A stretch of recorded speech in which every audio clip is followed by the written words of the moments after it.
Hi class, welcome to the lecture on research questions. Your textbook has a pretty short chapter on research questions and largely gives you some more general dissertation advice. So I'll spend a little bit more time talking about research questions and also refer you to the chapters in Creswell that cover both research questions as well as the use of theory in your research. Those are both in the preliminary section of that book. But we'll talk a little bit more about research questions and how they're constructed, and then we'll spend a lot more time in our first weekend of class developing and refining research questions around the topic that we're covering this semester of sexual assertiveness. So the primary thing that informs research questions, or that should inform research questions, is the existing literature. So for most of you, you have a pretty good sense of what you are interested in, the broad topic or topics that you're interested in. And I would imagine most of you have written several papers at this point in the program on your given topic, and so you're pretty well versed in that literature. But reading that literature and having a really exhaustive sense of what's already been done in your topic area is a key way to develop your own research question. And often you'll go through a process of defining and redefining your research questions. So for your topic area, you may write down or sort of get a sense of everything that you know about that topic based on the literature. Think a little bit about the kinds of questions that we typically ask in research: who, what, when, where, why, how, so what if, and identify the gaps in literature.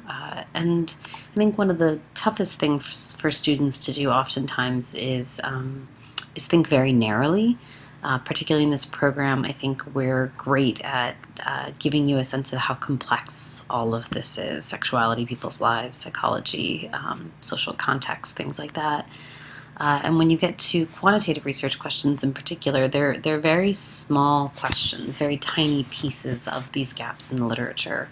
And so I think one of the most difficult things for students and for researchers more generally to do is go from these very big picture, complex understandings of the world to very small quantitative research questions. Again, that research question should be based on the literature and not solely based on what you think is true in the world. Obviously, your practice, for many of you, your educators, your therapists, whatever, out in the world. And so that experience is very much going to inform what you bring to the table, the kinds of questions that you ask, the kinds of sort of working theories that you have in your head about why relationships or differences exist in the world. And that is certainly, those are valid viewpoints and valid pieces of information, but those should be integrated with what is already in the literature. For quantitative research questions, those should be a well-worded question. The question should imply the possibility of empirical testing, so it should actually be a researchable question. To make it a researchable question, one of the key pieces is having some level of specificity and operationalization of your variables, and thinking about what kind of evidence you'll need to answer that question, and if that evidence is even feasible to obtain, both for ethical and practical reasons. One of the ways to check this is being able to turn your question into a hypothesis. Can you make a prediction? In some cases, we aren't making predictions. We're asking very exploratory questions. And certainly for descriptive kinds of questions, we often don't have a hypothesis, and I'll talk more about that in a second. Generally, questions that are more inferential questions, they should articulate a relationship between an independent and a dependent variable, for example, that we want to examine. And in that case, the independent and dependent variables should be fairly clear from the question itself. I'll spend a brief tangent here talking a little bit about variables. Your book doesn't really go into this at this point, and we'll go into this in much more detail when we start talking about instrumentation, but I think it's good for everybody to get on the same page to some degree with some of the wording. And the use of theory chapter in the Creswell textbook, chapter 3, also gives a nice overview of the different of the ways in which we talk about variables and how we lay out our questions in relation to theory, how we draw pictures of mediation and moderation, which are really key, and I'll talk more about that in our in-person time as well. But independent variable or predictor variable, in experimental research, independent variables are these factors that we manipulate. So our intervention condition, perhaps, some sort of manipulation or deception, potentially. In non-experimental research, these are often called predictor variables, and they're variables that we examine as predictors of other variables, like gender when we're comparing groups, individual characteristics such as self-esteem, for example. And so these are the variables that we think have some influence on some other variable, our dependent variable. In non-experimental research, these are often called outcome variables. An easy-ish way to remember this is that these are variables that we think depend on something else, on our independent variables. And so there are some variables that can't be dependent variables, like biological sex, most often, unless we're talking about some sort of scientific or biological or genetic research. We're typically not looking at a dependent variable of biological sex. Race may be something also that we're never going to say self-esteem levels predicted your gender, your biological sex, or your race or ethnicity. So there are certain things that we typically don't think about, at least in the social sciences, as dependent variables. And I'll talk a little bit now about mediation versus moderation. The Creswell book also does a nice little overview of this. And I think mediation versus moderation is a hard thing to grasp. So we'll talk about it now. We'll spend a little bit more time on it as we go through the course of the semester, and we'll spend more time on it next semester in 851 as well. I actually remember the moment that this light bulb went off for me, that I finally remembered the distinction between, or finally understood the distinction between mediation and moderation. So don't make yourself crazy if this doesn't completely gel your first time hearing this. Mediating variables are these variables that we think may mediate an association between an independent and a dependent variable. And so an example of this might be, let's say we're interested in gender differences in drug use. So we think gender as an independent variable predicts drug use as our outcome or dependent variable. And mediation variables often tell us how a relationship works. There's increasingly language about the distinctions between mediation versus indirect effects. We'll talk more about that next semester, but for right now we'll stick with the language of mediation. And so in this situation, we'd say that gender, the difference in drug use according to gender may actually be explained by gender differences in sensation seeking. So in this situation, we would say that gender impacts sensation seeking, perhaps such that there are differences between, let's just say, men and women in their levels of sensation seeking.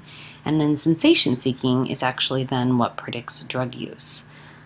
So it's mediation often tells us how a particular relationship works. So the association between gender and drug use may work via some distinction in sensation seeking. Moderating variables, on the other hand, are variables that we think influence or change an association between an independent or dependent variable. So, for example, there is some research indicating that there are associations between depression and drug use, frequency of drug use or problematic drug use. But those relationships may be different for men or women, men and women. And so let's say, for example, there is a strong positive association between depression and drug use for women, such that the more depressed they are, the more frequently they use drugs, or the more problematic their drug use is. But for men, that association doesn't exist, is not a significant association. And so we would say that gender, in this case, moderates the association between depression and drug use. So that basic association is changed by that other variable, by that moderating variable. So go to the Creswell textbook and read a little bit more about this, and then we can talk more about this in our first weekend in class and try and work through some of the ways in which we draw these distinctions in figures and how we think about what variables we include in here. Other variables we may want to control for, so we may want to just remove the effects of socioeconomic status or remove the effect of some other variable that we think is sort of mucking around with the association that we are actually interested in seeing. Extraneous or confounding variables can be similar to control variables. They're variables that we think have an impact on either the independent or dependent variable, but not the association between the two. And so in that case, we may want to control for them and remove those effects. We may want to think about doing that statistically or via one of our methodological choices that we make. So we'll talk a bit more about those in 851, but I think it's good to get us all on the same page and think about how we talk about these and how we use this language. So the Creswell textbook does a nice overview of the different kinds of quantitative research questions.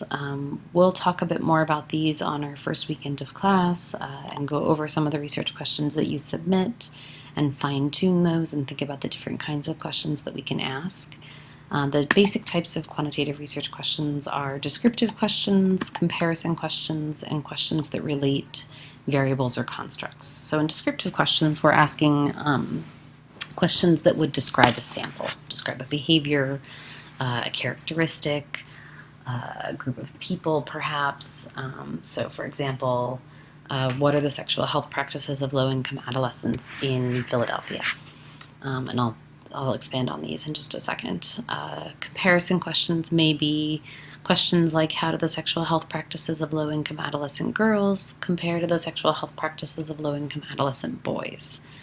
How do the sexual health practices of adolescents receiving treatment as usual compared to the sexual health practices of adolescents receiving whatever your amazing evidence-based intervention is? Questions that relate variables or constructs look at associations between constructs.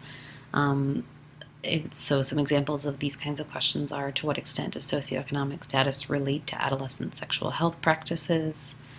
The second question here would control for a variable or remove the effect of that variable. So how does socioeconomic status relate to adolescent sexual health practices controlling for the effects of educational attainment? How does mother's education level influence timing of sexual initiation? And we'll talk more about how to phrase some of these questions. I think the understanding and being able to fluently use the kind of language to frame research questions is a challenging skill for a lot of people to learn. And we'll talk a little bit more about these and work through these together as we go through the semester. But one of the key pieces that I'll point out with the questions that relate variables or constructs is thinking about the kinds of causal language that we're using. So in this last question, for example, we're implying some level of causation. How does mother's education level influence timing of sexual initiation? So we're implying some causal association.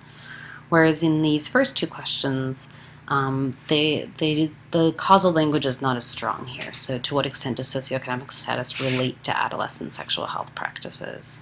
And so we're only looking at sort of the basic association or relationship between these variables.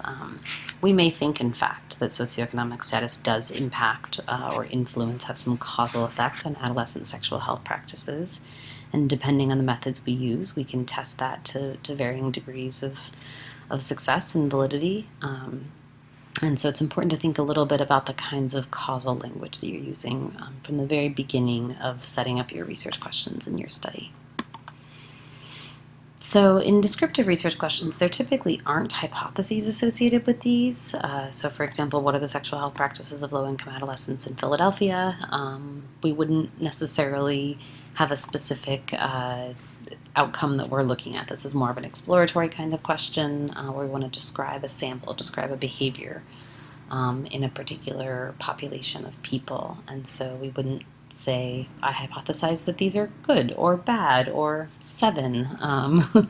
So we typically don't have hypotheses associated with these. Comparison research questions, though, often do have hypotheses associated with them, though they don't necessarily have to. They may be more exploratory in nature as well. For example, for this question that we talked about before, a hypothesis might be that adolescents receiving my intervention will report significantly fewer sexual risk acts, and we have a little definition here as to how we operationalize sexual risk acts, than adolescents receiving treatment as usual. This is a directional hypothesis, or as Creswell talks about, an alternative hypothesis. There are other ways in which we lay out hypotheses, both null and non-directional research hypotheses, and we'll talk much more about those in 851. But for now, we'll stick with the sort of basic alternative or directional hypothesis. How do the levels of contraceptive self-efficacy, so how confident one is in their ability to use contraception, how do those differ between those with a religious affiliation compared to those without a religious affiliation? So that's a basic group difference in how we're thinking about this relationship. And so a hypothesis to turn that around into a statement would be that adolescents with a religious affiliation will score significantly lower on contraceptive self-efficacy when compared to those without a religious affiliation. And I'm going through these examples for you just to give you a sense of how we phrase research questions and hypotheses and give you some familiarity with that. We'll do much more hands-on work in the classroom, but I think some of this language and reading them might be useful for you. An association research question may be something like, how does mother's education level influence timing of sexual initiation? And we define that in the question as well. This directional or alternative hypothesis would be that mother's education level will be positively associated with age of first intercourse, such that the higher the level of education, positive association means that the higher level of education of the mother will be associated with an older age of first intercourse. Another association research question, sort of taking that original question that we talked about before, how does socioeconomic status measured via household income relate to adolescent sexual risk behavior? And we'll call this consistency of condom use in this situation. Controlling for the effects of educational attainment. So we might say we think socioeconomic status is associated with risk behavior. And some of that may be about educational attainment, how much education they have, how much time they spend in the classroom, what they get in terms of sex ed perhaps.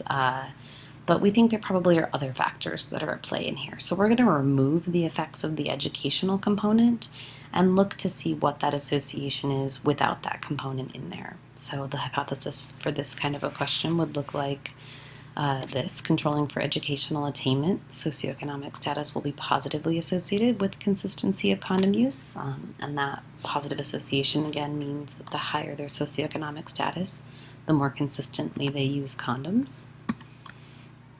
And so I'll talk a little bit now about the role of theory. I'm not going to spend a ton of time on this. I think your book does a pretty good job of thinking through some of these issues. You should also check out Chapter 3 in Creswell, which will give a good sense of how we think about theory. I'm using this quote about what a theory is from Creswell, this interrelated set of constructs or variables formed into propositions or hypotheses that specify the relationship among variables. And so I assume at this point in your time at Widener, you have a pretty good sense of what theories are and how they're often used in research. But just to hammer that home a little bit in terms of a methods perspective, your theory, or theory more broadly, should inform your question, design, and your methods if theory is in fact an integral component of your question and your research. And research can also directly test theoretical predictions or associations. Some of the more recent work that I have done thinking about the relationships between drinking and sexual risk behavior have worked to try and take some of the existing theories about that association, about why there is an association between drinking and sexual risk behavior. And we've tried to take some of those theories and pull them into a cohesive theory that incorporates all of the components of each of those theories. And so those theories very much informed how we collected data, the kinds of questions that we asked, the things that we measured, and will directly inform the way that we conduct analyses to test that theory. And so I think your book chapter does a pretty good job of helping you think about how to set up a research question. The point of the paper that you'll be writing in this course will largely be to help you think about how to set up a research question, how to use the existing literature to build to your research question and justify your research question. And so writing an introduction for an empirical article, to some degree for your dissertation, has somewhat of a formulaic approach to it. And I think once you sort of learn that formula and start to get that, writing introductions becomes much easier than I think it feels for most people early on in their research careers. Typically, the first thing that you do is demonstrate why a topic is important for public health, social work, education, psychology, clinical practice, some other field or practical application, and then really building a story, a narrative in a lot of ways about how the research literature led to your research question.